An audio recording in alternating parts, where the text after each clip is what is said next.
The Nationals are back home, and Walters is the place to be. Swing by before the game for a cold one, or come afterwards to catch late-night NBA playoffs. Head over to waltersdc.com/reservations to secure your reservation for this week. Walters is a great option, not only during Nats games, but also to watch Euro 2020 matches. The 2-1, launch to right, forget about it.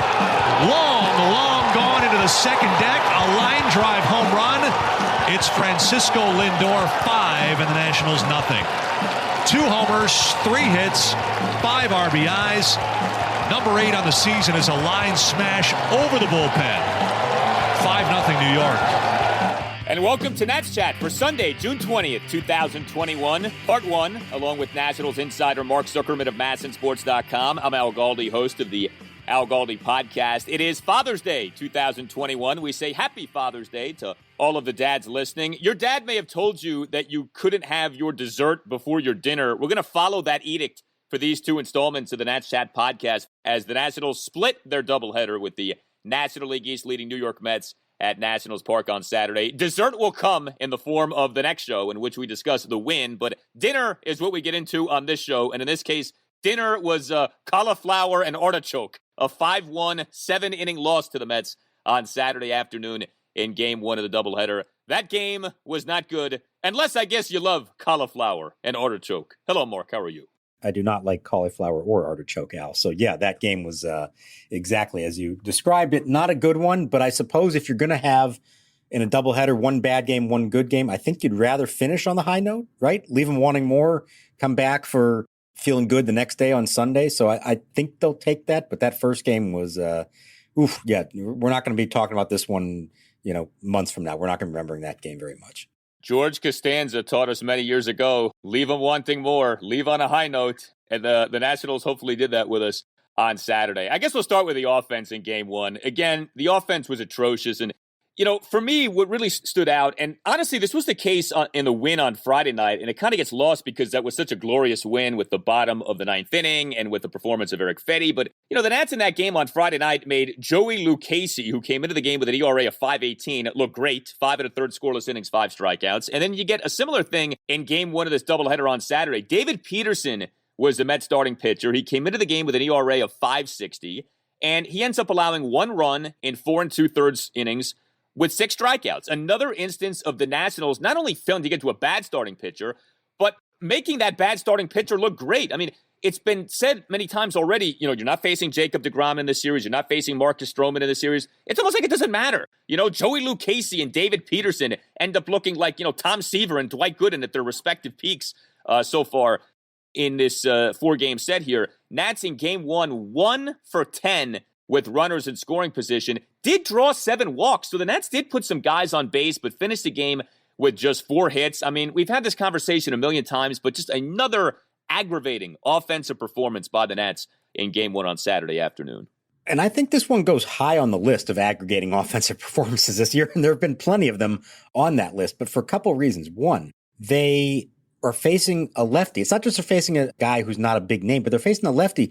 They've been better against lefties all year. This lineup is better suited against lefties, although Ryan Zimmerman wasn't in there. Instead, it was Josh Bell. That's one of the reasons I think they've been better against lefties this year. So it starts with that. And then, like you just said, 7 walks. Davey Martinez has been pleading with his guys to draw more walks. It's been a real problem this year that they're not getting on base anything other than hits and the occasional hit by pitch. So here, for the first time in a long time, they draw 7 walks in a 7-inning game. They wind up with 12 base runners in a 7-inning game, and only one of them scores.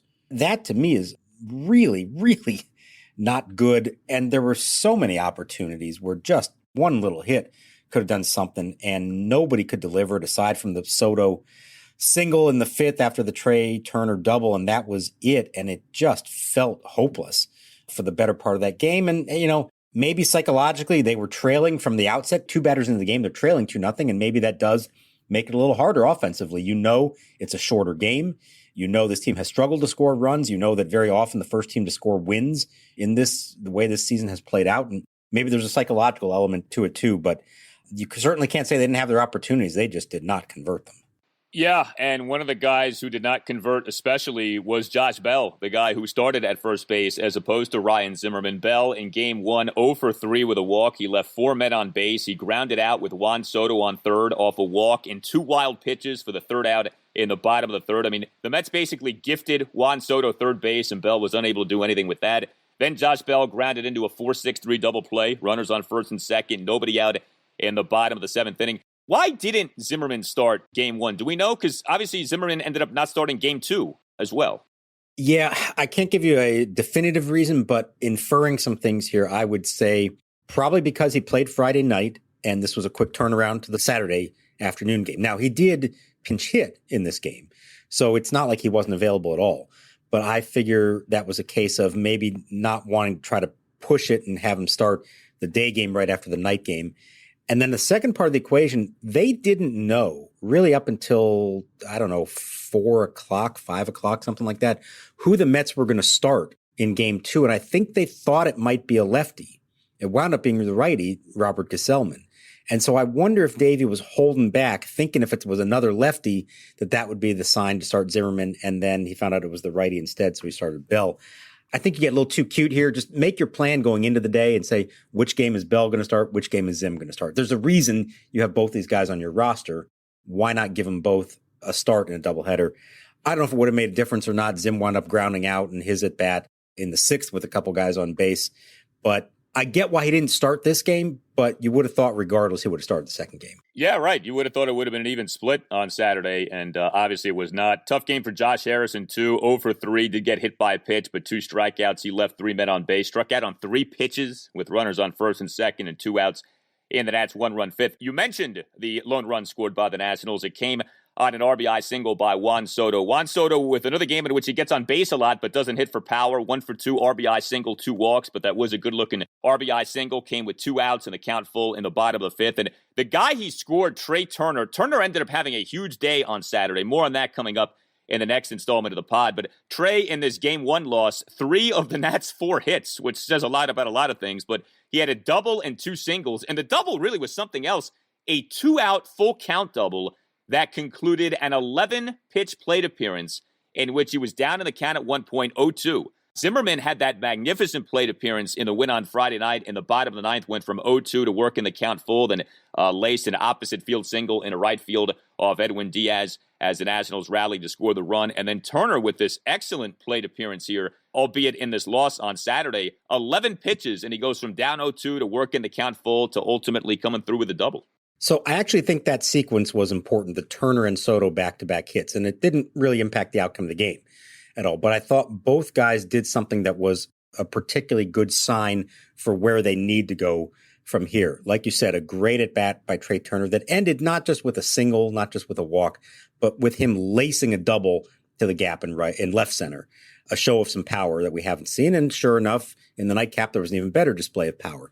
But I thought that was important for him, given the way he's been hitting lately, to finish a good long at bat like that. And then, now that brings in the lefty to face Soto, Aaron Loop. And I thought that was an important at bat for him on a 3-2 pitch, I believe, lining a single to right field to score the runner. So that's off a lefty who he's really struggled against, and not just going the other way with it, but actually driving a ball to the pull side for the single. Again, it didn't make a difference in the outcome, but in the bigger picture, I thought that might have been a significant moment for both players. I think in Trey Turner's case, it certainly was. It portended a lot for the nightcap. Soto had 2 hits in the nightcap, didn't do a whole lot else, but maybe that's a little bit of a sign of him starting to come around. So I thought that was a nice sequence in an otherwise forgettable game offensively. One more position player note, and then we'll get to the pitching. Alex Avila was the Nationals starting catcher in game 1. Another instance of a Nationals catcher throwing out a runner trying to steal a base. Avila gunning down Luis Guillorme, who has not had much luck so far in this series trying to steal bases, on an attempt to steal a second base on a strike him out, throw him out double play for the first 2 outs in the top of the 7th. So Avila now on the season, 5 for 12 on runners trying to steal. We saw Yan Gomes do more of his work in the victory on Friday night. I was thinking about this. I mean, you would know this as well as anybody. Have the Nationals ever had a catching tandem like this adept at throwing out runners trying to steal in a season? I mean, I get that the season isn't over yet. We'll see what the final numbers end up being. But in terms of a 1-2 punch like this, Gomes and Avila and how great each guy has been this season in terms of controlling the running game, is this the best the Nats have ever been at catcher in that regard? I'm going to say yes. The only other person I can think of who was comparable was Pudge Rodriguez, who at that point was not the same as he was early in his career. I mean, this was the very end of his career, and he was still a threat back there. But his backup, I think, would have been Jesus Flores during that time, who wasn't really much of anything special. So, yeah, I think this is probably the best 1-2 combo they've had from a defensive standpoint, probably in the history of the club since they've been here in town. Now, I think the Suzuki and Gomes tandem in 2019 is the best offensive catching tandem they've had. Those two really did work together in that regard. Defensively, no, it was not the case. So what Avila and Gomes are doing this year behind the plate, yeah, I'll say this is the best catching duo they've probably ever had. Yeah, Gomes in the win on Friday night throughout Mason Williams on an attempted steal of second base, throughout Guillorme on an attempted steal of second base. You added up Gomes and Avila a combined 19 for 46. I mean, nearly 50% in terms of throwing out runners trying to steal this season. Just an excellent job by those guys. Hey guys, Al Galdi here to tell you about FanDuel. It's great to be in the midst of baseball season. Nothing like watching a game. Great weather, cold drink, and a little action on FanDuel Sportsbook. If you have never bet on baseball before, now is the perfect time to give that a shot. FanDuel is letting new users swing for the fences risk-free, as you'll get up to $1,000 back if your first bet doesn't win. And once you have an account, you can get up to $25 back each day if your same game parlay bet falls one leg short. This way you can combine multiple baseball bets for an even bigger win all season long. There's a reason that FanDuel Sportsbook is America's #1 sportsbook. The app is simple to use. It's got great odds on all different betting markets, unique fun bet types like same-game parlay and always-on promotions to let you get more action out of every game day. And when you win, FanDuel will pay you your winnings in as little as 24 hours. Just download the FanDuel Sportsbook app and sign up with promo code CHAT to get in on the action. That's FanDuel Sportsbook. Promo code CHAT. And games on Sunday afternoon include Toronto at Baltimore at 1:05. Starting for the American League worst Orioles is Matt Harvey. He starts every fifth game for the O's, and so every fifth game for the O's, I recommend you go the other way. He has an ERA on the season of 7.76. He has an ERA over his last 7 starts of 14.09. The Blue Jays, yes, are the play. 21 plus and present, Colorado, Iowa, Illinois, Indiana, Michigan, New Jersey, Pennsylvania, Tennessee, or West Virginia. First on my real money wager, only for risk-free bet. Refund issued as non-withdrawable site. Credit that expires in 7 days. Restrictions apply. See terms at sportsbook.fanduel.com. Gambling problem? Call 1-800-522-4700 in Colorado. 1-800-BETS-OFF in Iowa. 1-800-9-WITH in Indiana. 1-800-270-7117 for confidential help in Michigan. 1-800-GAMBLER, New Jersey, Pennsylvania, Illinois, Virginia. Tennessee, 1-800-889-9789, or in West Virginia, visit www.1800gambler.net.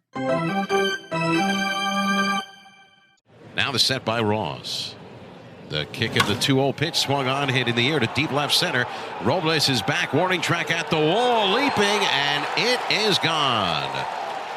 Into the Brewhouse red seats in left center field.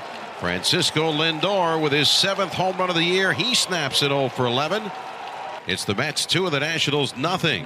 Well, Joe Ross was the Nationals starting pitcher in the 5-1 7-inning loss to the Mets at Nationals Park on Saturday afternoon in Game 1 of the doubleheader split. We've talked so much about Joe Ross. There is good Ross. There is bad Ross. There is many times good Ross and bad Ross in the same game. And we kind of saw this in this game. I mean, it was mostly bad Ross in that he ends up giving up 5 runs in 5 innings. So there's only so much good you can really celebrate in an outing like that. But I thought some of the particulars were interesting. So he gives up 6 hits, including 2 homers, a double, and 3 singles. He does, though, have 5 strikeouts versus no walks. And he did throw a bunch of strikes. He was really good in terms of pounding the zone, throwing strikes. Did issue a hit by pitch, but like otherwise, he did well in that way. What seemed to doom Ross more than anything was one guy, Francisco Lindor. Ross giving up a 2-run homer to Lindor in the top of the first. A 1-out RBI single to Lindor in the top of the third, a 1-out 2-run homer to Lindor in the top of the fifth. I know it can be an oversimplification to say one guy beat you, but if ever there was a case of that, this game kind of seemed to be an instance of that. Well, and that's what Joe's quote was afterwards. He said, one guy beat me, and that was that. I mean, yeah, I just got beat by one guy. So. Which is somewhat true. I would also say that David Peterson, the opposing pitcher, kind of beat him. He hit him with a pitch in the third, and he wound up scoring, and then the leadoff double in the fifth set a really bad tone for that inning. And we'll get to this of why Joe Ross was still pitching at that point in the fifth inning, because I thought that was a questionable decision. Look, you start the game, single homer. Already you're behind the eight ball. And this is something that has happened to Joe. It's happened to almost everyone on the staff at some point this season. And it just feels so magnified with the Nats lineup and in a 7-inning game. I'm sure there were plenty of our listeners out there who thought the game was over 2 batters in at 2-0. And I'm not saying they're wrong for thinking that. Now, of course, they can come back and score 2 runs over 7 innings, but we've seen how these games go. Sometimes we've seen how this lineup goes, and that felt like a really bad omen. Now, he rights the ship after that. Then the third inning gives up the run, starts with the hit by pitch. Then it's the RBI single to Lindor. So now you get to the fifth, and it's 3-0. And here's the thing. In the bottom of the fourth, the pitcher spot is due up next, and they have a runner in scoring position. And they were going to pinch hit for him in the bottom of the fourth, except the spot never came up. They had a guy warming in the bullpen. I think it was Suero. And then because the spot doesn't come up, now Davey sends him back out for the fifth. And you know he's going to be facing Lindor for the third time. Did we really expect the result to be that different the third time around? I didn't. Now, again, if it's a 9-inning game, it's a different story. You kind of have to push your start a little bit. But in a 7-inning game, to put him back out there in the fifth, I felt like was just kind of playing with fire. And I think I'm not going to say you knew he was going to homer, but the odds of Joe Ross getting through that fifth inning seemed pretty slim to me. I didn't think he had a great chance of getting through that, especially given who he was going to be facing. And especially after giving up the leadoff double to Peterson in that top of the fifth. I mean, is that not like a flashing neon sign of, hey, this guy, it's kind of exiting him now, the gas tank is on E. Let's not push this anymore, especially with a guy like Ross, who you always worry about the third time through the order penalty. So I'm with you on that. Davies seemed to have a thing on Saturday of staying with his starting pitchers. We'll talk about that with John Lester coming up in the next installment of the pod, but I don't think that's unreasonable at all, what you just brought up there. So, yeah, it's another very mixed outing. I mean, again, 5 runs in 5 innings. Nobody's happy about that. But Ross, no walks was good. 50 strikes on 67 pitches is good. But, Ross now, ERA of 4.54 on the season over 13 starts. I know at times he has been grouped with Erick Fedde. I think they're on 2 very different paths at this point. Fedde is surging. Ross is still very up and down. And some games he's good, like what he did in the 5-0 win over the Giants at Nats Park last Sunday afternoon.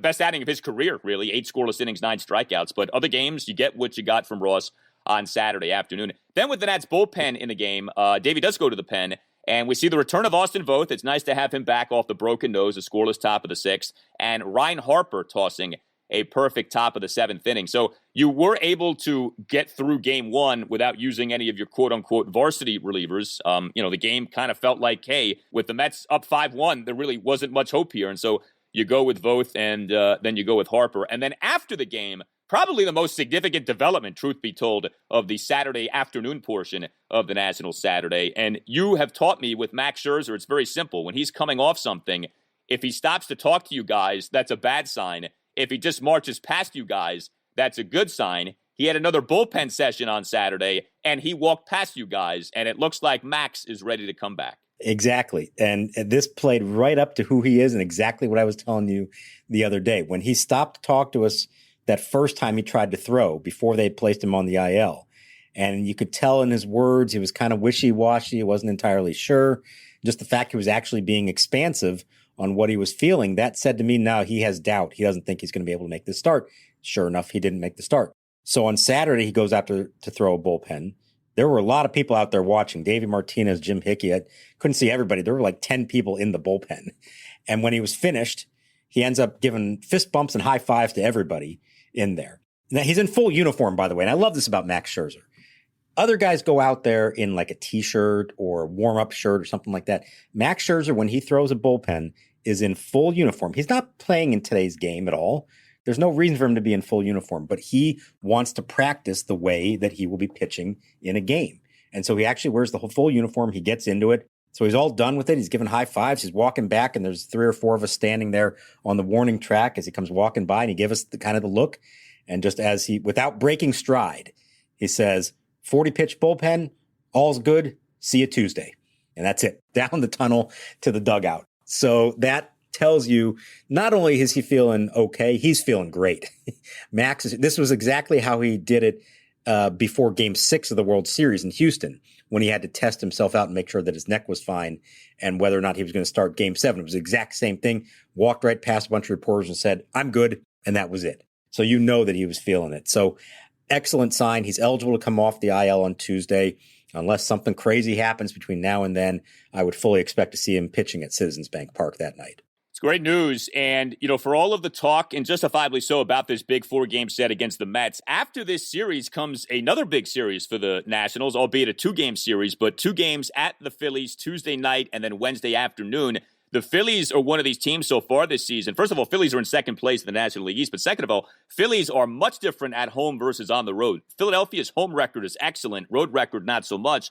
You're facing the Phils in Philadelphia. And as things stand now, it'll be Scherzer in Game 1, Fedde in Game 2. So in that big 2-game series, you are throwing your 2 stars right now. And yes, I said stars with the way Erick Fedde is pitching, but that sets up quite nicely. No Scherzer in this big series against the Mets, but you'll have him in Game 1 at the Phils, and then Erick Fedde, who is flying right now, will be going in Game number 2. Yeah, who would have thought that we'd be talking about being excited to have Erick Fedde on the mound for a big game, but that's where we are right now. And let me come back to a point you mentioned about Joe Ross. I agree with you. I think Fedde has distinguished himself in a different class right now. I think Joe Ross is pitching like a 5th starter at best. Very erratic. You don't know what you're going to get start to start, whereas Fedde has been more consistent. So here's the thing. We've been talking for weeks and weeks and weeks about, well, who's going to lose their job once everyone's healthy? Now, the thing is, they're not going to be fully healthy for a while. It's not going to happen until Steven Strasburg is ready to go. And at this point, Strasburg is just playing catch in the outfield. He still hasn't gotten on a mound. He's not throwing with velocity. As we've been saying, they're going to take this thing slowly. So Joe Ross is in the rotation for the foreseeable future. Unless, Al, they want to get bold here. And with Max coming off the IL, who's the man who replaced him and performed so admirably in the rotation? Don't tease me. Don't tease me like this. Is there any chance at all, that when Joe Ross's next turn comes around, instead of having him make the start, we get Paolo Espino instead? Do you really think Davey would do that? I would love to see that. I just cannot see them doing something like that. No, I do not see it happening at all. I think Paolo is exactly what he's supposed to be. He's the mop-up man. He's the emergency reliever. If you need a starter because something happens, he's the guy. But no, to do that would be a pretty big slap in the face of Joe Ross, I think, right now. And if they have any hope of him still developing into something more consistent for them, they have to show some signs of confidence in him, or at the very least, the guy replacing him in the rotation needs to be named Steven Strasburg and not Paolo Espino. Well, first of all, don't ever play with my emotions like that again. But second of all, with Ross, that's the thing with him. He could throw a no-hitter in his next start. Like, you never know with him. It's so random what he does start in and start out. So as disappointing as his outing in Game 1 on Saturday ended up being, that doesn't mean anything, I feel like, for Game number 2, or for his next outing, I should say. So we'll see on that. You tell us what you think. Hit us up on Twitter at @Nats_chat. You can email the podcast, natschatpodcast@gmail.com, including if you would like to become a sponsor of the Nats Chat Podcast. Contact Tim Shovers. Again, the email address, natschatpodcast@gmail.com. You can also email us a voice memo with a question or comment regarding the Nationals. Also, Nats Chat Podcast t-shirts remain available. Got another game on this homestand at which you can wear your Nats Chat Podcast t-shirt. If we see you on TV, we'll tweet out the photo. If you tweet out you wearing a Nats Chat Pod t-shirt at Nationals Park, we'll retweet that. You can get your t-shirt by going to natschatpodcast.square.site. That's natschatpodcast.square.site. All Nationals radio highlights on Nats Chat are courtesy of 106.7 The Fan. The cauliflower and artichoke have been consumed. Now comes the fun part. We'll talk to you next time on the Nats Chat Podcast. All right, well, why don't we smooth the head down to nothing, stick a pumpkin under its arm, and change the nameplate to Ichabod Crane. All